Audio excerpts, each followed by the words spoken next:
Tinubu didn't have to send the Air Force and the military to deal with this particular insurrection, this threat to our own sense of security and equilibrium. No, there are easier ways of doing it. Let me tell you where Tinubu should have looked for forces to quell that insurrection.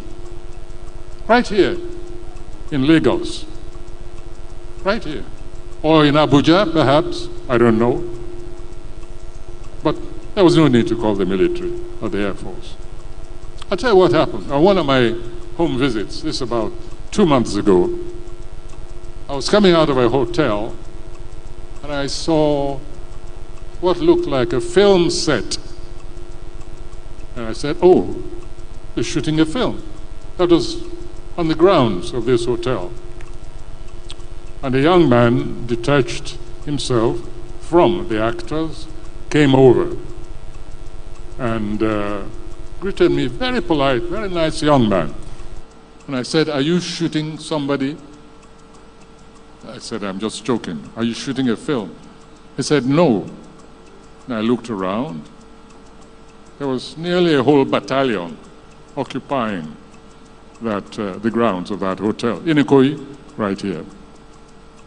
So I got back in my car and I asked the driver who that young man was. And he told me. And I saw this SWAT team, a mixture. There were at least heavily armed, at least some 15 or so heavily armed to the teeth security personnel.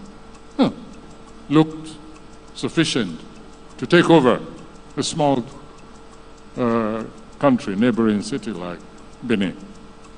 And I think the next time, the president should just call and say, Sheyi, go and quell the rebellion over there. I was so astonished that I started looking for the National Security Advisor.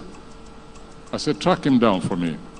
I think they got him somewhere in Paris, but I was with the president. He was at a meeting. And I said, I've just seen something I can't believe, I don't understand. And I described the scene to him. I said, do you mean that a child of the head of state goes around with an army for his protection or whatever? I couldn't believe it. Later on, I did some investigative journalism.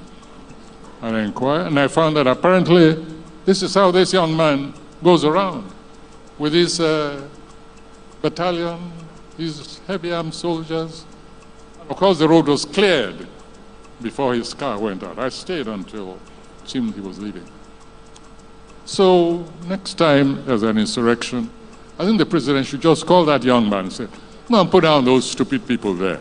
You have enough troops under your command, so don't bother me with all these security issues any longer.